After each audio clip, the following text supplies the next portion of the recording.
परमपूज्य डॉक्टर बाबासाहेब आंबेडकर, जाणते राजे छत्रपती शिवाजी महाराज या सर्व महामानवांना मी मानाचा मुजरा करतो। उपस्थित मंचावर सर्व सन्माननीय सदस्य आणि सर्व शिवप्रेमी या ठिकाणी उपस्थित आहेत। अखिल भारतीय ग्रामीण पत्रकार संघटनेच्या वतीने जो हा शिवजयंतीचा सोहळा आम्हा पत्रकार संघटनेच्या वतीने आम्ही दरवर्षी मोठ्या प्रमाणात काहीतरी एक सामाजिक दायित्व स्वीकारून आम्ही साजरं करीत असतो।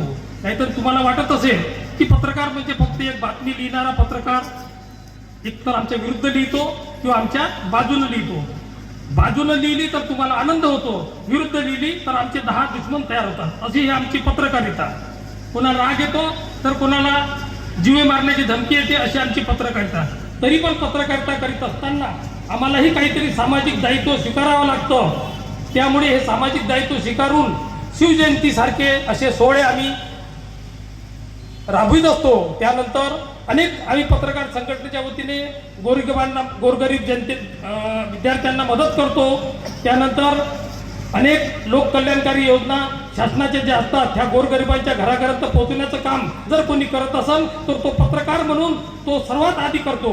कारण की जनतेचा खरा जर सेवक असेल तर पत्रकार म्हणून त्या बातमीची दखल शासन दरबारी घेण्याचं काम प्रशासनाचं असते आणि त्या प्रशासनाला जर रोखोक म्हणे त्याची बाजू मांडत असेल तर तो फक्त पत्रकार असतो।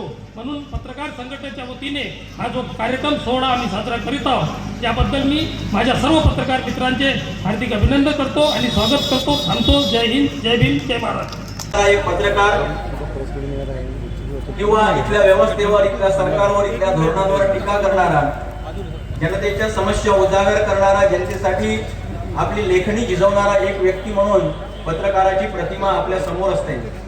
परंतु पत्रकारिता करत असताना आपलं सामाजिक सांस्कृतिक महाराजांचा इतिहास समजून घेण्याकरता रात्रीच्या वेळी